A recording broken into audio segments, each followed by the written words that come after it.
So ಇಲ್ಲಿ ಊರಿದೆ, ನೋಡಕ್ಕೆ ಊರು ಎಲ್ಲ ಊರಂಗೆ ಕಾಣ್ತದೆ, ಆದರೆ ಅದು ದಾಖಲೆಯಲ್ಲಿ ಊರು ಅಂತ ಇಲ್ಲ.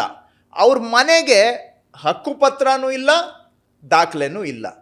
ಸೊ ಅವರು 2 ತಲೆಮಾರು 3 ತಲೆಮಾರಿನಿಂದ ಬದುಕಿದ್ರೂ ಕೂಡ ನಾಳೆ ಯಾರು ಬೇಕಾದರೂ ಬಂದು ನೀನು ಇಲ್ಲಿಗಲ್ ಎನ್ಕ್ರೋಚ್ಮೆಂಟ್ ಮಾಡಿದ್ಯಾ ಅಂತ ಅವ್ರ ಮೇಲೆ ಏನು ಬೇಕಾದರೂ ಕ್ರಮ ತಗೋಬೋದು.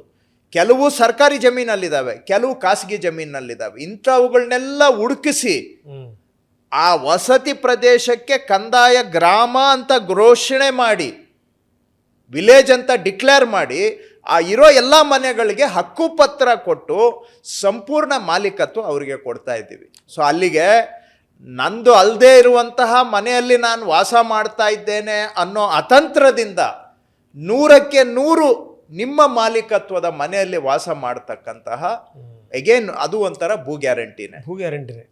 ಎಸ್, ಅದು ಈಗ 2016ರಲ್ಲೇ ಇದಕ್ಕೆ ಕಾನೂನು ಹೋದ ಸರ್ಕಾರದಲ್ಲಿ ನಾವು ಮಾಡಿದ್ವಿ, ಆದರೆ ಅನುಷ್ಠಾನ ಪೂರ್ತಿ ಆಗಿರಲಿಲ್ಲ. ನಮ್ಮ ಸರ್ಕಾರ ವಾಪಸ್ ಬಂದ ಮೇಲೆ ಈಗ ಈ 2.5 ವರ್ಷದಲ್ಲಿ 2,20,000 ಕುಟುಂಬಗಳಿಗೆ ಈ ತರ ಹಕ್ಕುಪತ್ರ ಕೊಟ್ಟಿದ್ದೀವಿ. 2,20,000. ಇನ್ನೂ 1.5 ಲಕ್ಷ ಬಾಕಿ ಇದೆ, ಅವ್ರಿಗೂ ಕೂಡ ನಾವು ಕೊಡ್ತೇವೆ. ಸದ್ಯಕ್ಕೆ ಸೆನ್ಸಸ್ ನಡೀತಾ ಇರೋದ್ರಿಂದ ಈ ಕೆಲಸ ನಿಂತಿದೆ. ಸೆನ್ಸಸ್ ಸಂದರ್ಭದಲ್ಲಿ ಮಾಡಬಾರದು ಅನ್ನೋದು ಕೇಂದ್ರದ ಸೂಚನೆ. ಬಟ್ 2,20,000 ಮನೆಗಳಿಗೆ ಕೊಟ್ಟಿದ್ದೀವಿ ಕುಟುಂಬಗಳಿಗೆ, ಇನ್ನೂ 1.5 ಲಕ್ಷ ಮನೆಗಳಿಗೆ ಕೊಡ್ತೇವೆ.